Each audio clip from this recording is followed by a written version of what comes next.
आज आपण करूया भरली वांगी।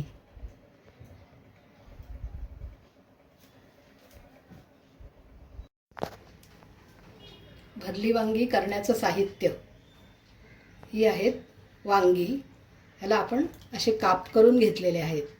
हे बघा, हे असे काप करून घेतलेले आहेत।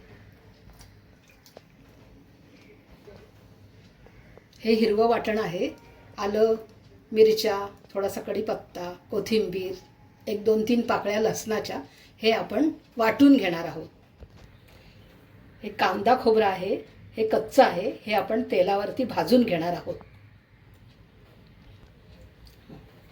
आता आपण हे मसाले बघूया। हे अर्धा चमचा हिंग, अर्धा चमचा हळद, 1.5 चमचा तिखट, 1 चमचा गरम मसाला, 1 चमचा धणे जिऱ्याची पावडर, हे मगाशी केलेलं हे हिरवं वाटण आपण वाटून घेतलेलं आहे, हे मीठ आहे चवीप्रमाणे, ही थोडीशी चमचाभर चिंच आहे भिजवलेली, त्याचा कोळ आहे, आणि हा चवीपुरता गूळ आणि दाण्याचा भाजलेल्या दाण्याचा कूट आणि तेल घेऊया। आपल्याला फोडणीसाठी मेथी लागणार आहे अर्धा चमचा। थोड्याशा तेलावर हे कांदा खोबरं आपलं भाजून झालेलं आहे। आपण आता ते वाटून घेऊया। आता आपण सगळे मसाले मिक्स करून घेऊया। ते भाजून घेतलेलं कांदा खोबऱ्याचं हे बघा वाटण, याचा कूट आहे, हा हिंग, हळद, तिखट, गरम मसाला, जिऱ्याची पावडर, हे हिरवं वाटण, आलं लसूण मिरची कोथिंबीरीचं,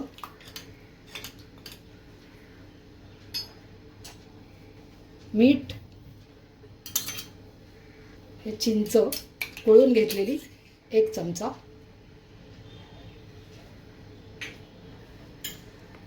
आणि हा गूळ चवीपुरता।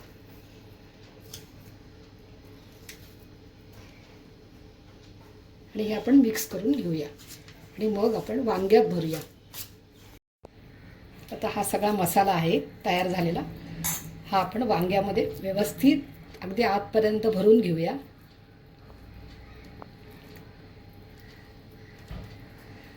आणखीन अजून एक दाखवते,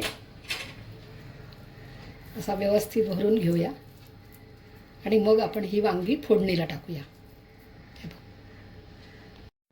ही वांगी आता सगळी आपली भरून झालेली आहेत। आता फोडणी देऊया।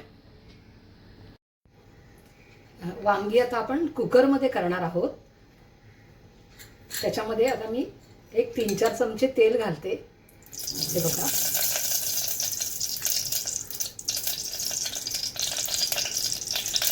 आता फोडणीसाठी आपण हे बघा मेथीचे दाणे घालूया। ही मेथी लाल झालेली आहे आणि आता आपण त्याच्यावरती हे बघा भरलेली ही वांगी टाकूया।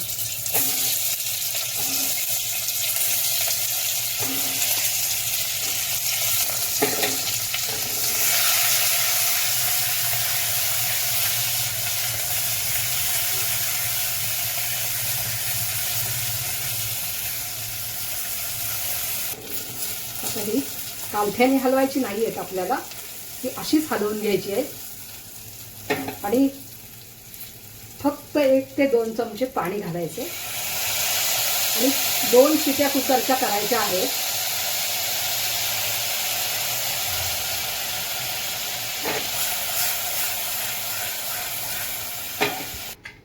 आता झाकण आपण देऊन हे बघा 2 शिट्या करायच्या आहेत। तयार आहेत आपली भरली वांगी।